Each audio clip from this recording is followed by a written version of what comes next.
Okay, what's up, everybody? That was a clap to start this thing because there's no guest today.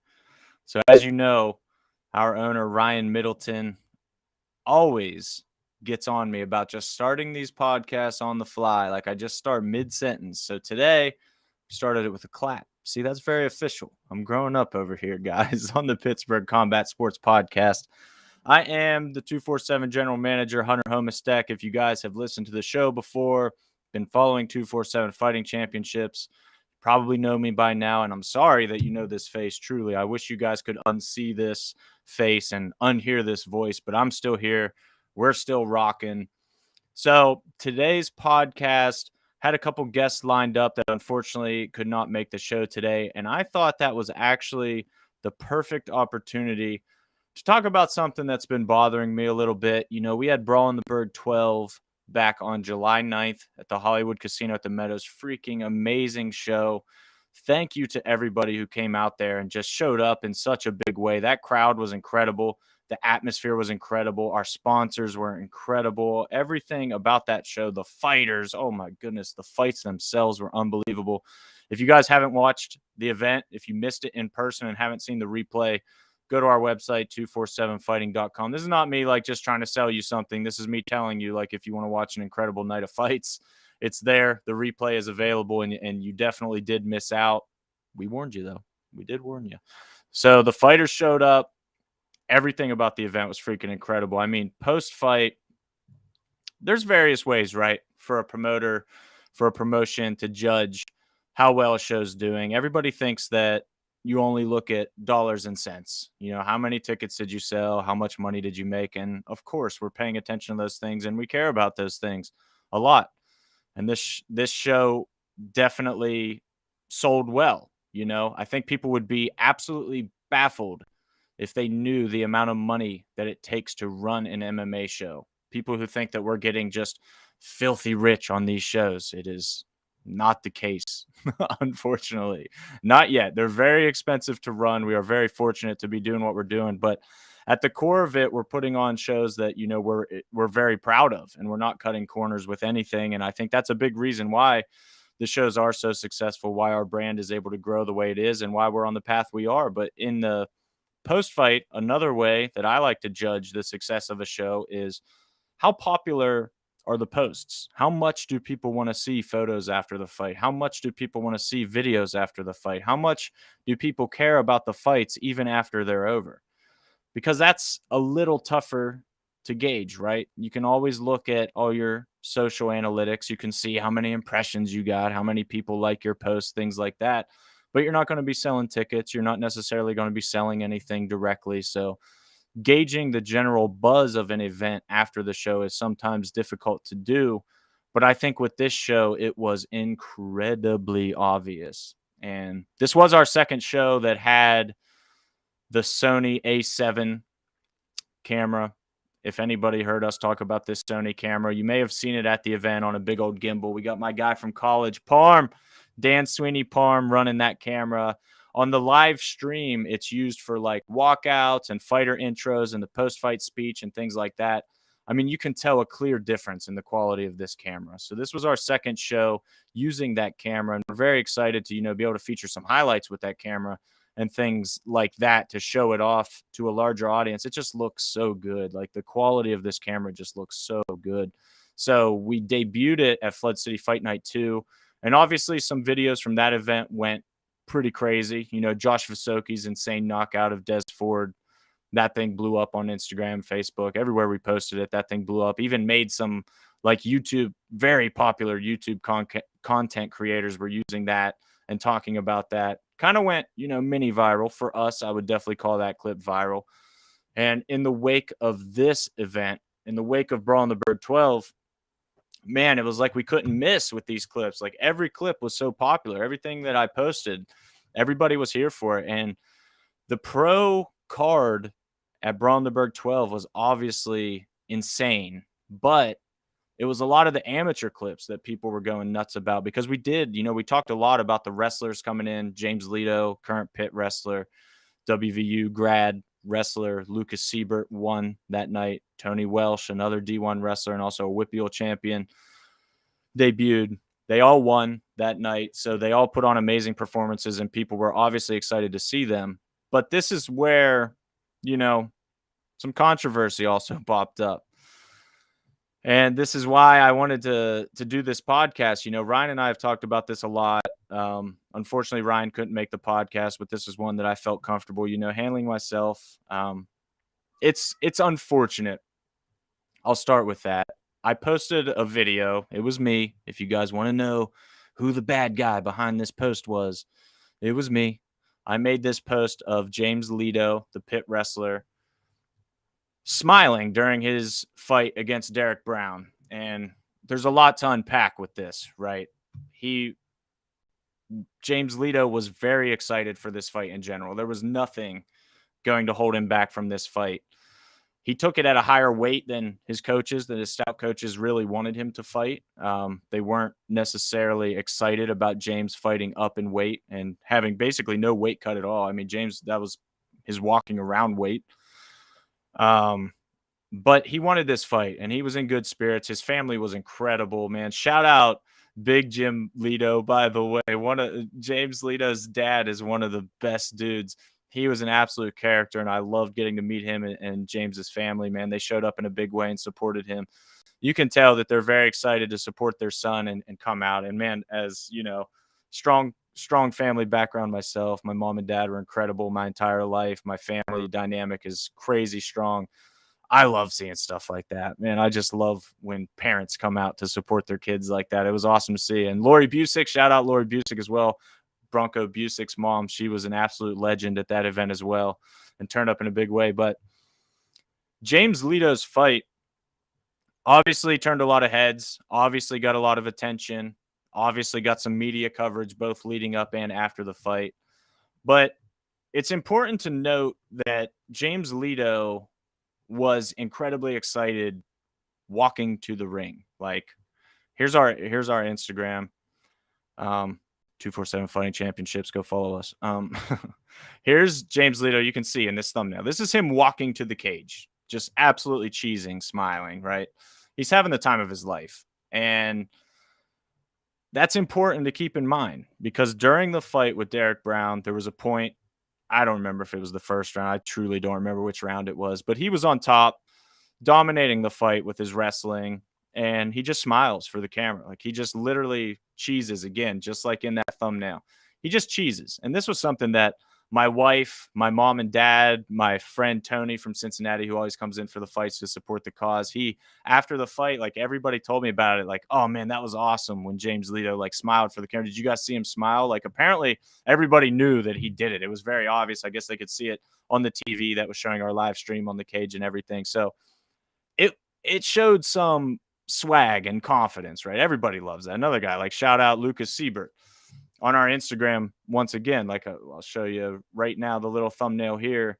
Like, Siebert's right here. Like, that, he was feeling it. He was feeling himself. And even Ethan Goss says on commentary, Siebert's feeling himself here. Like, these wrestlers come in, man, with a lot of confidence, and they're very excited to put on a show. They're very excited to show off their skill set in a new environment. Let's not forget, this is MMA. This isn't wrestling. Not every wrestler who transitions to MMA just magically finds success. It's not a guarantee that you're going to come in and just wreck shop with just wrestling. So these guys were feeling it when they realized that they were in control of their fights, feeling good and able to show off some things. Yeah, they're feeling it, man. They're feeling good. And James Litos was definitely feeling good against Derek Brown. And that was something that I wanted to showcase.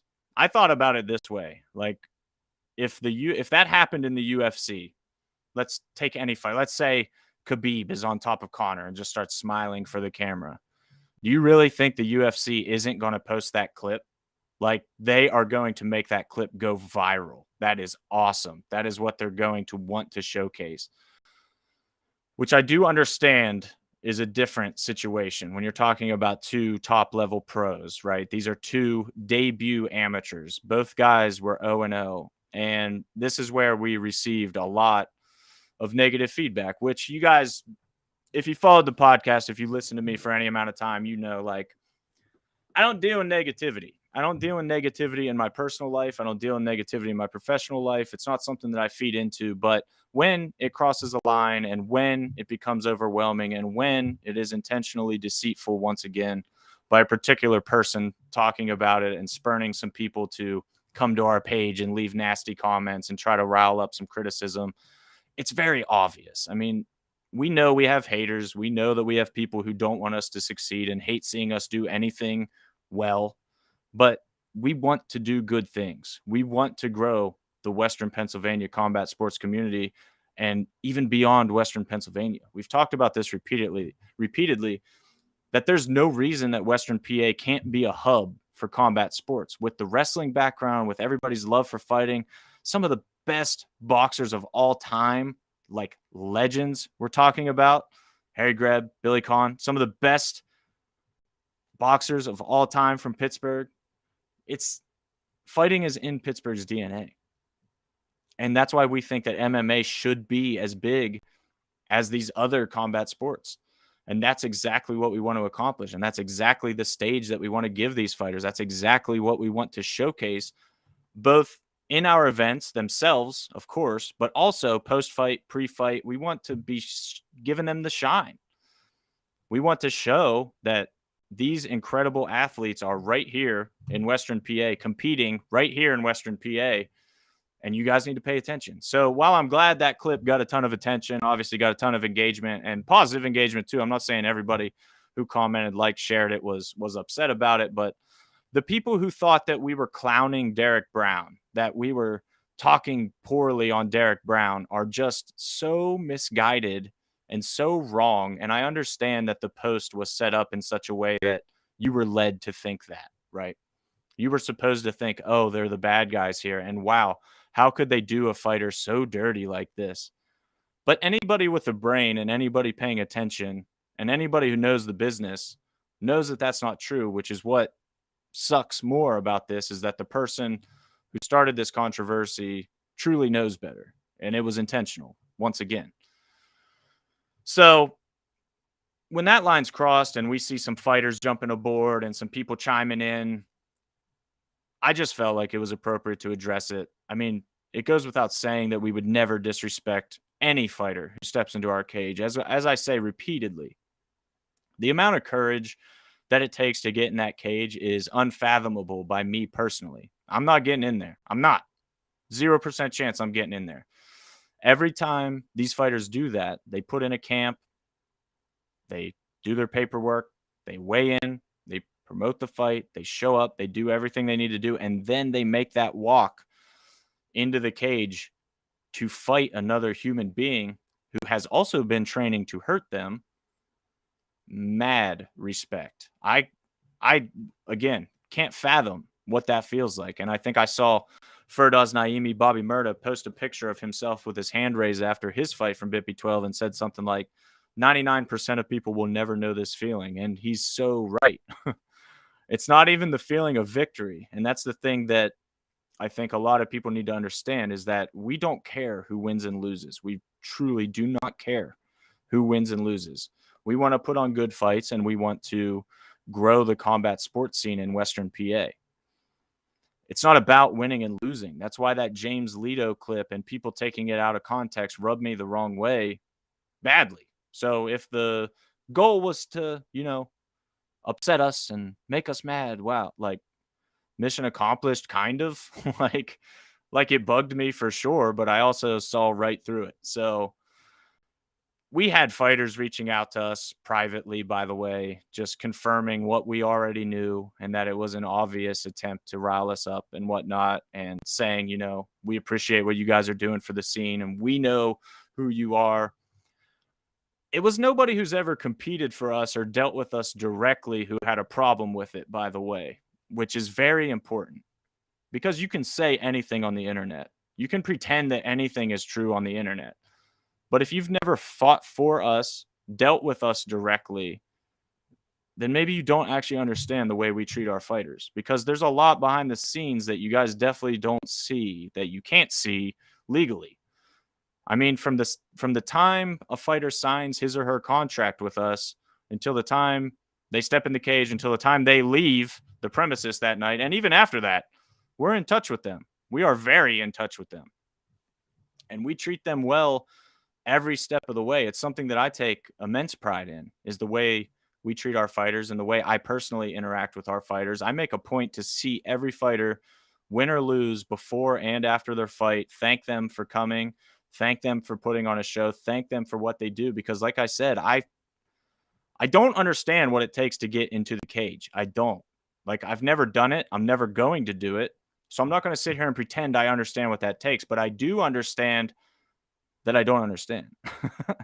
And that alone is just massive respect in my mind. You know, we had so many debuting amateurs that night that it just hit me like all of these guys came out and just put it on the line, man. Like, they didn't know what they were getting themselves into. They never fought before inside the cage, and they came out and they put on a freaking show that was incredible at Brawl in the Berg 12. So where Derek Brown is concerned, and where the clowning, air quotes if you guys are just listening, clowning of Derek Brown is concerned, it's so misguided. It is preposterous that it could ever go there and anybody could ever think that's what we're doing. I mean, if you guys go to Odin's Instagram right now, Derek Brown, Odin Zeus Brown on Instagram, Odin the Destroyer.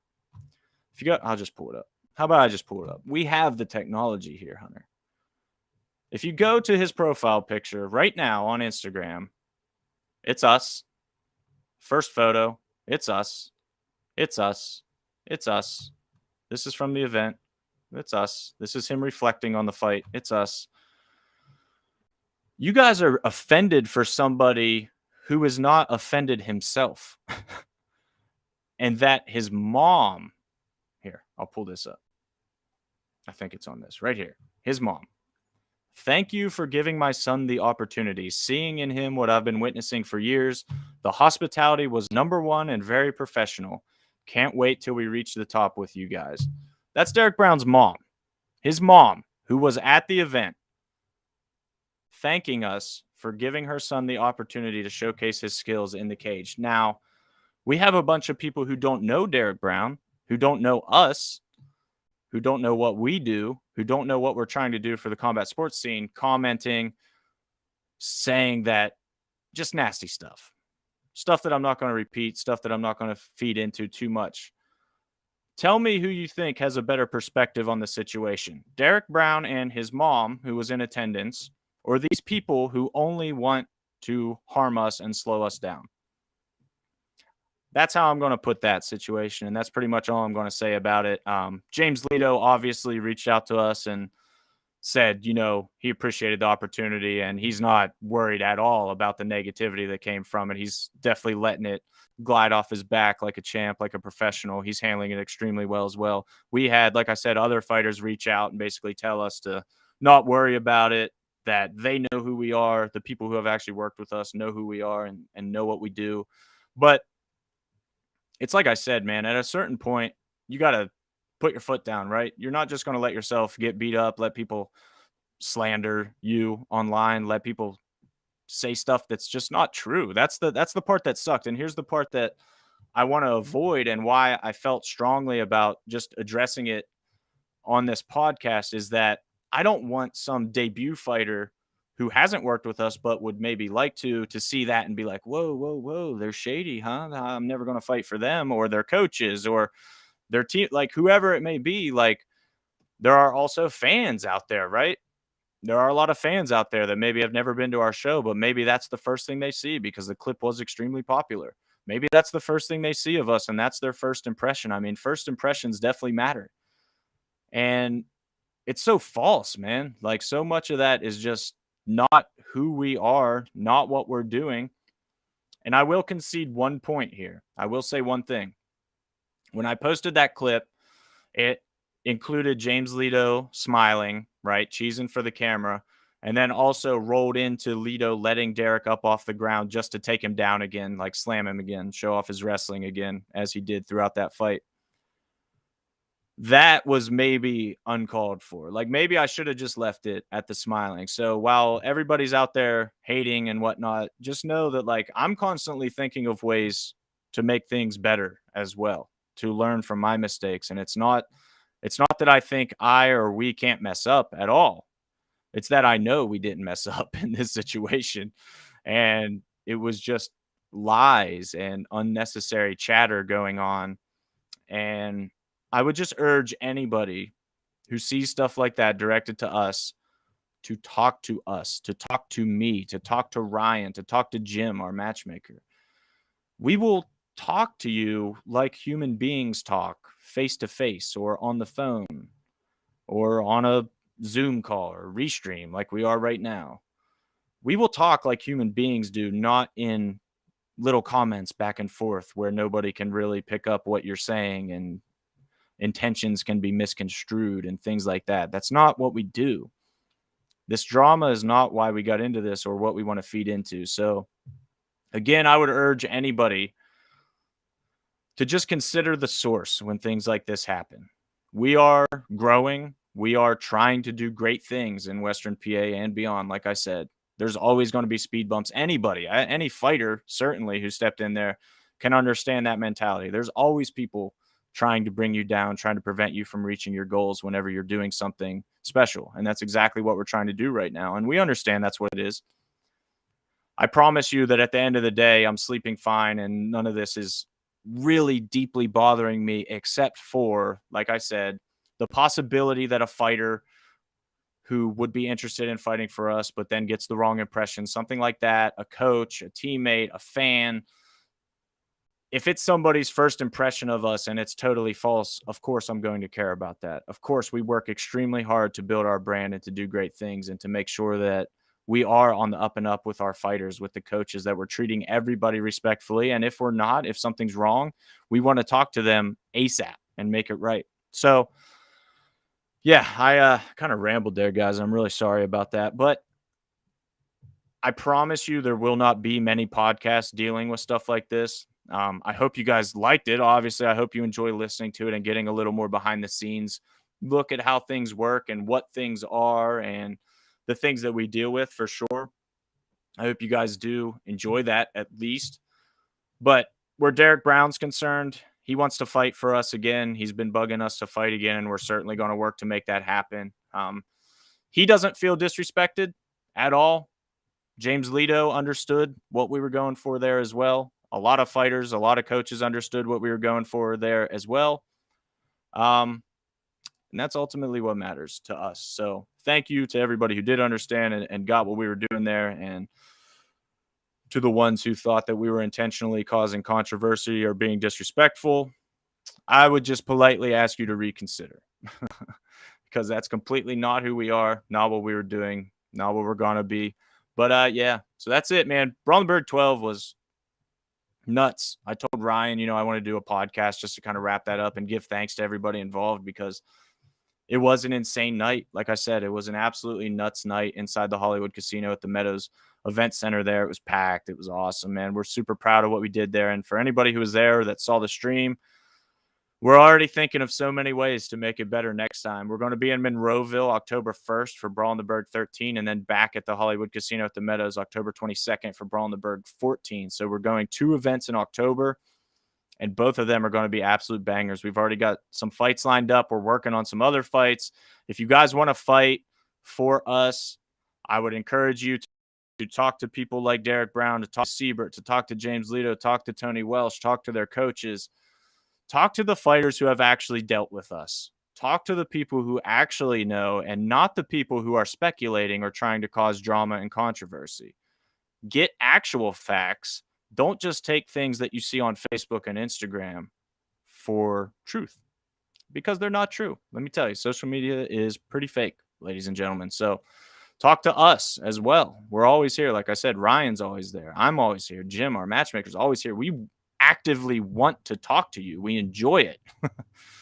So yeah, that's about it, guys. I just wanted to wrap that up. It was annoying. I'm not going to lie. It did annoy me, but I'm sleeping fine. We're doing fine. We're chugging along. Got 2 events in October.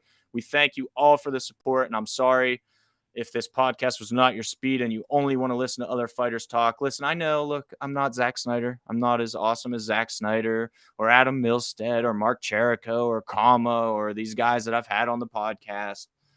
that are usually on the podcast with me. I'm probably more handsome than Ryan, but that's really not saying too much. But I'm sorry, you got me solo today. I had to address this. Like I said, it's just been bugging me. And this is the podcast is a 247 Pittsburgh Combat Sports podcast. I can do what I want. I wanted to do that. Hope you guys enjoyed it. Hope you got a glimpse behind. And always leave me questions, leave me topics that you want to hear talk about. Because before I was in this industry, before I was GM of 247 Fighting Championships, there was a lot I didn't know. And there's still a lot I don't know. I'm learning every freaking day. This business is crazy, and I'm always happy to talk about it, to talk about this behind the scenes stuff, to talk about some things that you maybe normally don't hear about or don't see, don't realize. I actually really enjoy talking about these things, as you can tell, going on, 25 plus minutes of me rambling here. So if you have particular topics that you want to hear me talk about, please let me know and we'll get that done. Until then, guys, October 1st is going to come up quickly in Monroeville, Brandenburg 13. We're going to stack that card up for you guys. I promise you're going to love this fight card. It's going to be sick, and I cannot wait for it. We're moving on. All right, everybody. Thanks for joining me again, and we will see you next week.